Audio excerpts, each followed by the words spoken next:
What the fuck happened with AMC today? I think it's very obvious, but let's clear the air exactly what is going on. Put our tinfoil hats on to help try to explain to everybody what the most likely scenario is for seeing this sell-off. As we do know, AMC apes, the individual investors like me and you, own over 80% of the legal float. So there's a couple things that could be going on. If we really do have billions of synthetic shares that we don't know about, we are facing a huge problem that we, can't really deal with ourselves. We'll have to wait for the SEC to step in for another share count to actually happen.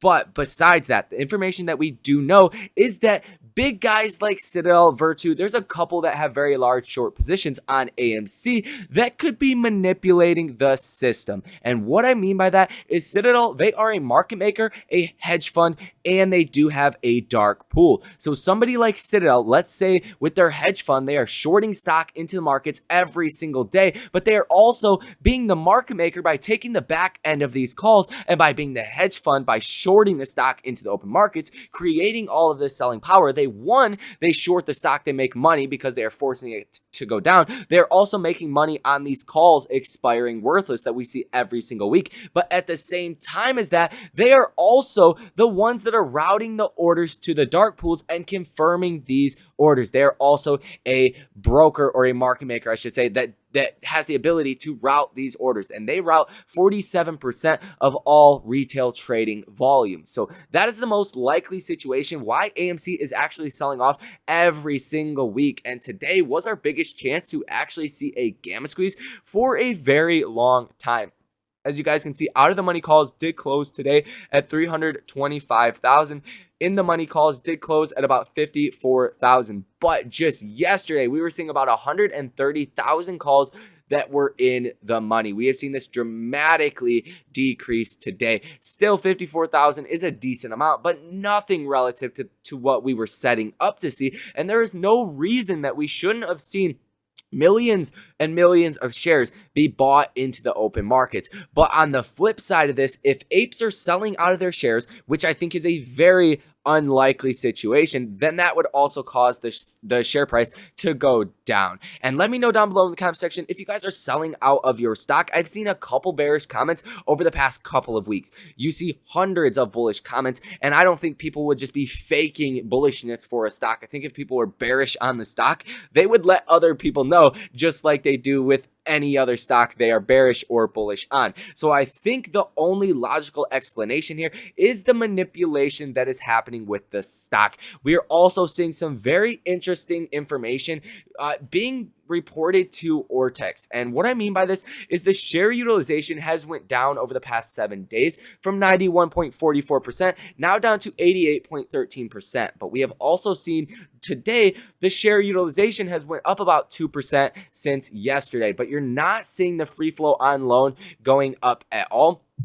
And you're not seeing the short interest being reflected that it's going up at all. You're actually seeing the free flow on loan going down. And when the share utilization is going up, especially the pattern that we have seen with AMC in particular, you will see as the share utilization is going up, the free flow on loan is going up or staying relatively the same, not going down. Meaning as the share utilization is going up, there is less shares available to be sold short, and that just means that more people have them in their accounts with the free flow on loan, which we are not seeing reflected in the data for the first time in a very long time. On the flip side of that, we are also not seeing this free float on loan that has went down about 2.36% over the last 7 days, going into the short interest percentage of free float.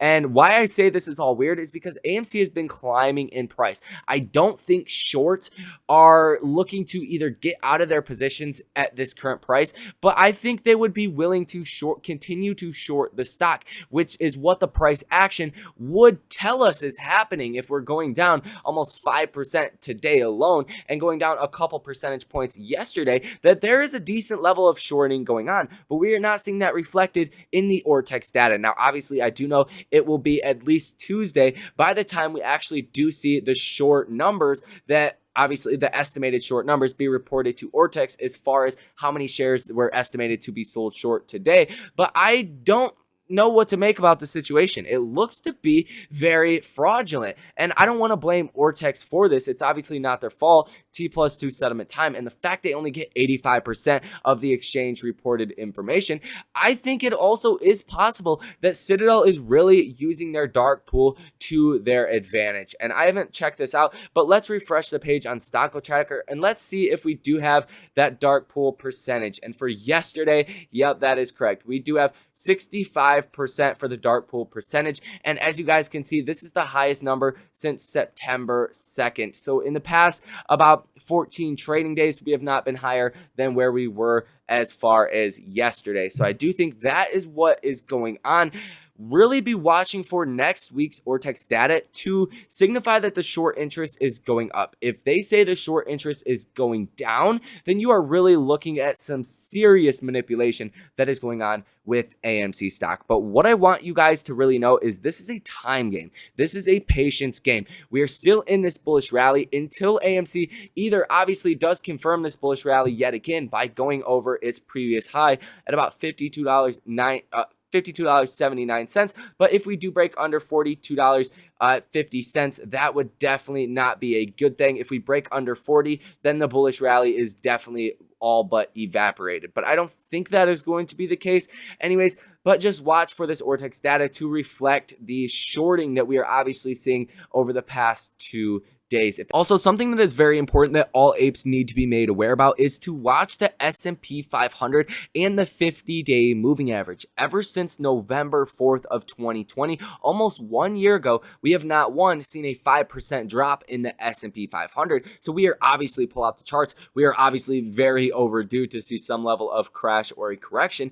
But we have been riding this 50-day moving average. We have touched this a total of 10 times now, but we actually did close today with this really big gap down about 1% across the board with all indexes. The Dow Jones doing the best, still down about 0.5%, but we did close under this 50-day moving average just slightly at $441.40 for the S&P 500 index fund. This 50-day moving average is at $442.72. This has happened before. You see, we closed under this back here June 18th, but the next trading day we did gap up back over this 50-day moving average. So if we do not gap up back above this 50-day moving average, you're going to see a lot of trading algorithms, because as we do know, about 70 to 90% of all trading volume in any given day is due to the trading algorithms. And that is simply put why we bounce up over the 50-day moving average without a major catalyst to bring us down under that. But this time is a little bit different. It feels a little bit different since we do have a lot of catalysts that are on the near-term horizon that you guys are all made very clear about as of right now. But essentially with these trading algorithms, if we do gap under this 50-day moving average, you are likely to see these trading algorithms start to kick in their stop losses, to start selling out of stock to prevent further losses. That's exactly how this situation does work. You guys can get into the whole rabbit hole of trading algorithms. They're all a little bit different, but essentially they're going to be using stop losses. And this is what major analysts are talking about when they talk about a stock market crash or correction. It is all revolved around this 50-day moving average and the trading algorithms that are going to kick in these stop losses if we don't bounce above this 50-day moving average. So that might sound complicated for some of you guys, but all in all, this is great news for us as retail investors in AMC, because you guys got to think about it. The one thing that has not happened throughout all of our, 10 months with AMC, almost 10 months with AMC, is a stock market crash or correction. And just to be simply put here, to not sugarcoat shit, if AMC even were to go to $1,000, $5,000, $10,000, $20,000, people like Citadel with $450 billion of assets under management are not going to be forced to cover. They're going to have billions of dollars to be able to put into their short positions as collateral. But let's say their portfolio value is slashed 25% or 50%, to be overly dramatic here.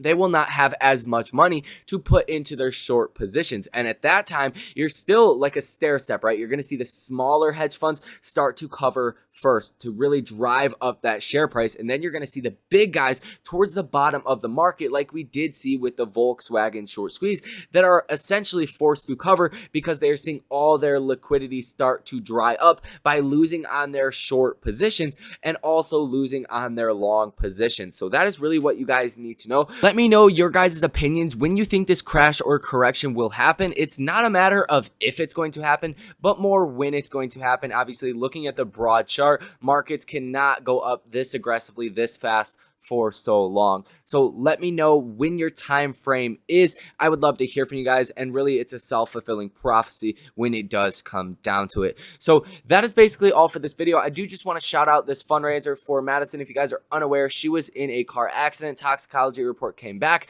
She was not drunk or anything like that. She was ejected from the car. I'm not sure what happened with the car, but she actually had a couple minor strokes. She had a brain bleed. They did surgery for about 4 hours, got that to stop. There is no new swelling, but there's still swelling on her brain. She is semi-conscious. Obviously, they took the ventilator out, as you guys can see in this picture, and she can remember some important people in her life, but they're trying to let her relax, sleep, and try to heal. She also has a broken humerus bone in her shoulder that's going to need surgery in the next couple of days. So long road to recovery. It's going to be a couple months. The goal is $2,000, $1,003 have been raised out of this, so about 50%, and most of this has came from you guys. So big shout out to all you guys. Do love and appreciate every single one of you. This is legit. I would never promote anything that was not, but if you guys don't have the means to donate, by all means, I'm not telling you guys to. If you guys do have the means to,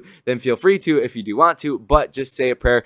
Keep, the situation in your thoughts. I do greatly appreciate it and love every single one of you guys. So that is all for this video. I hope you guys enjoy the rest of your weekend, and I will see you in the next video.